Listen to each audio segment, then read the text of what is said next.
Praise the lord. క్రీస్తు యేసు మహిమైశ్వర్యము చొప్పున మీ ప్రతి అవసరము తీర్చబడుతుందని లేఖనం సెలవిస్తుంది. ఫిలిప్పీలకు రాసినటువంటి పత్రిక 4వ అధ్యాయం 19వ వచనంలో ఉన్నటువంటి మాట ఇది.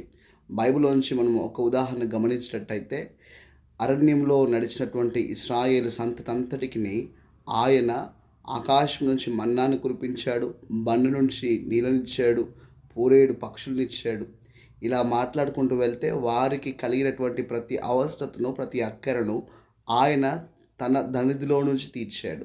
ఈ ఉదయకాల సమయం ఈ మాటలు నీవు వింటుండగా, నువ్వు ఎలాంటి అక్కర గుండా వెళ్తున్నా, ఎలాంటి అవసరత కొరకు ఎదురు చూస్తున్నా, దాన్ని తీర్చేటువంటి సామర్థ్యం ఆయనలో ఉంది.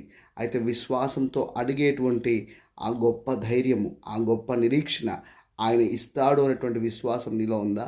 కాబట్టి నన్ను అడుగుము అని ఆయన సెలవిచ్చాడు. కాబట్టి ఉదయకాల సమయం నీ అవసరం ఏంటో, నీ అక్కరేంటో ప్రభువుని అడుగు. అడిగి వాటిని పొందుకో. ఆమేన్.